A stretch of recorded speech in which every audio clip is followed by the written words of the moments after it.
Chapter number 4, moving charge and magnetism. Example 4, Biot Savart वाला delta L is equal to delta X I caret, I is equal to उसका current है 10 ampere, magnetic field find करने की है, उसकी जो R है 0.5 मीटर, डेल्टा X जो इधर डेल्टा L की जगह दिया हुआ है वो क्या है 1 सेंटीमीटर, सेंटीमीटर इसको मीटर में कन्वर्ट करेंगे 10 रेज़ टू माइनस 2 मीटर। ने delta L is equal to delta X I caret. अपने को फिगर दी हुई है आंसर क्वेश्चन में X और C Y का ग्राफ है।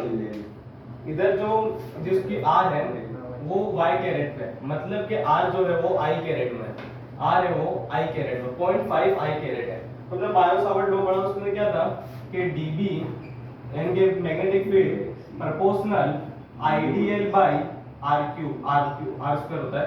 तो delta B is equal to proportional term को mu not 4 pi into I dl by r square. तो हमने ये फॉर्मूला लगाएंगे पर इसके अंदर इसको वेक्टर फॉर्म में लिखा है तो mu not divided by 4 pi into i dl, delta L कितना है delta I x I caret into r कौन सा कैरेट है r j कैरेट है, r j caret divided by r square. तो I caret into j caret क्या होता है I caret into multiply j caret क्या होता है k कैरेट, मतलब mu not divided by 4 pi into I delta x I caret j caret k caret divided by r square, क्योंकि r cut हो गया।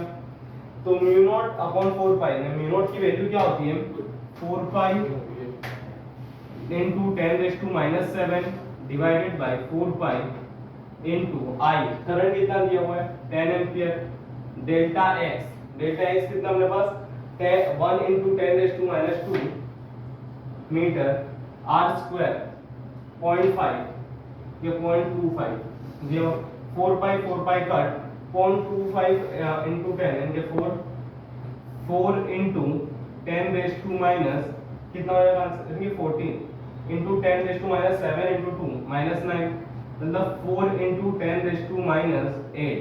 इसकी जो कौन सा कैरेट k कैरेट, इसका डायरेक्ट समझ होगा, मतलब ये कौन से z plus z k caret पे है प्लस z कैरेट पे इसकी एक्सिस पे रहेगी। मैग्नेटिक फील्ड कौन से एक्सिस पे है z k कैरेट पे, क्यों क्योंकि यहाँ पे I caret into j caret क्या हो गया k कैरेट, इसके लिए इसकी जो मैग्नेटिक फील्ड है वो z k कैरेट पे। अब example 6 r is equal to 10 centimetre और उसके ऊपर नंबर ऑफ टर्न्स दिए हुए 100, I is equal to 1 ampere. तो इसकी मैग्नेटिक फील्ड फाइंड करनी है। तो मैग्नेटिक फील्ड का हमने बायो-सावर्ट से जो फार्मूला डिराइव करा था वही formula mu not ni divided by 2r। जब नंबर ऑफ टर्न्स है तो क्या आएगा formula mu not ni divided by 2r।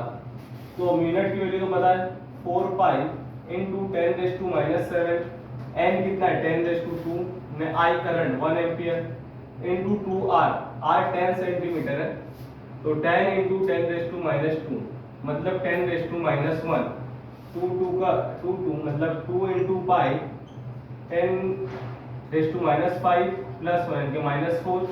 Answer क्या आएगा 2 इनटू पाई की वैल्यू 3.14 मल्टीप्लाई 2 से क्या आएगा 6.28 इनटू 10 रेज़ टू माइनस 4।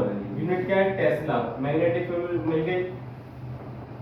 अगर इसके एक ही क्वेश्चन में नंबर ऑफ टर्न्स नहीं दिए होते तो उसका फार्मूला क्या लिखते हैं अपने b is equal to mu i divided by 2 pi r। ऐसा आएगा क्वेश्चन आगे वो देखेंगे। अब एग्जांपल नंबर 8 लेंथ दी हुई है सॉलिनॉइड के अंदर L is equal to 0.5 metre और R is equal to 1 centimetre. 1 centimetre मतलब 10 रेज़ टू माइनस 2 मीटर दिया हुआ। नंबर ऑफ टर्न्स दिए हुए 500 और I दिया हुआ 5 एम्पियर। तो अपने इसको कर सकते हैं b is equal to mu not ni divided by 2r, नहीं तो अपने यहाँ देखिए नंबर ऑफ टर्न्स दिए हुए ना n डिवाइडेड बाय l करते हैं। n कितना है 500 divided by l 5 into 10 raise to minus 1 तो क्या हो जाएगा 100,000 10 रेज़ टू 2 स्मॉल n मिल गया 3 स्मॉल n मिल गया। फाइंड क्या करना है मैग्नेटिक फील्ड। तो मैग्नेटिक फील्ड का मतलब चैप्टर नंबर 3 में आई थिंक आया नहीं, चैप्टर नंबर 5 में पढ़ा था b is equal to mu not ni मतलब मुन्नी, तो mu not 4 pi into 10 raise to minus 7 n कितना 10 रेज़ टू 3 I एम्पियर कितना है 5, तो 5 इनटू 4 कितना होगा 20, तो 20 pi 10 raise to minus 7 plus 3 10 raise to minus 4, तो 22 into 6.28 10 raise to minus 3 tesla. क्या मिली मैग्नेटिक फील्ड। कैसे फाइंड करो अपने कि n दिया हुआ है 500, l दिया हुआ 0.5 मीटर, तो अपने फाइंड करना मैग्नेटिक फील्ड, तो अपने क्या करा n by l number of turns पर मीटर को टर्न पर मीटर से अपने फाइंड कर दिया। फार्मूला क्या मिला, फार्मूला कौन सा लगा b is equal to mu not ni। अब एग्जांपल 1 ये खुद से करने का, n नंबर ऑफ टर्न्स दिए हुए, r दिया हुआ है, करंट दिया हुआ है, मैग्नेटिक फील्ड फाइंड करने का, ये खुद से सेल्फ करने का। ये एग्जांपल 2 करवाता हूं। इसमें क्या है कि I दिया हुआ है 35 एम्पियर, I दिया हुआ है 35 एम्पियर, R 20 सेंटीमीटर मतलब 2 into 10 raised to minus 1 metre दिया हुआ। अब मैग्नेटिक फील्ड फाइंड करनी है।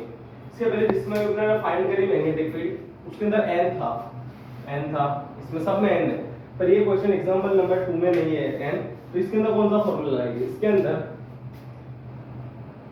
b is equal to mu naught I divided by 2 pi r, 2 pi r, n नहीं होगा तो क्या करेंगे mu naught I divided by 2 pi r, तो जहाँ पे n था तो क्या करते, कौन सा फॉर्मूला करते हैं mu naught ni divided by 2r।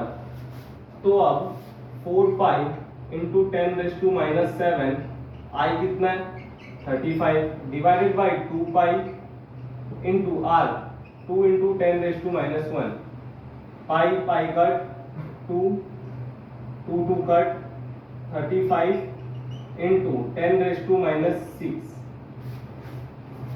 ये है ना 4 pi into 2 pi।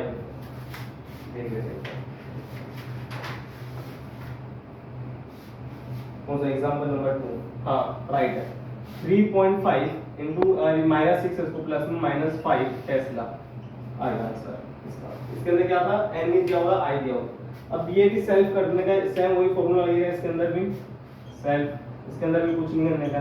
Example number 4 example number 3 सब ए से एकदम सीक्वेंस में। अब एग्जांपल नंबर 5 ये थोड़ा अलग है, इसके अंदर I दिया हुआ है, करंट दिया हुआ है 8 एम्पियर दिया हुआ है, थीटा उसका जो एंगल है वो थीटा इज इक्वल टू 30 और b is equal to 0.15 tesla दिया हुआ है। अब इसमें फाइंड करने में बोला फोर्स पर यूनिट लेंथ, फोर्स पर यूनिट लेंथ मतलब क्या होता है कि F बाई L फोर्स पर यूनिट लेंथ। इसका फॉर्मूला बताया था हमने इसके पहले, क्या था IB sin theta, BI sin theta, IB sin theta, इसको स्मॉल f से भी डिनोट करते हैं, small f is equal to IB sin theta, F by L is equal to IB sin theta. I कितना है 8 एम्पियर, B 0.15 into 1/2, 1/2 हुआ तो cut होगा 2 एंड क्या 4 15 into 4 into 10 raised to minus 2, 15 into 4 मतलब 60 into 10 raised to minus 2, तो 0.6 Newton पर metre. इसकी यूनिट क्या होगी फोर्स पर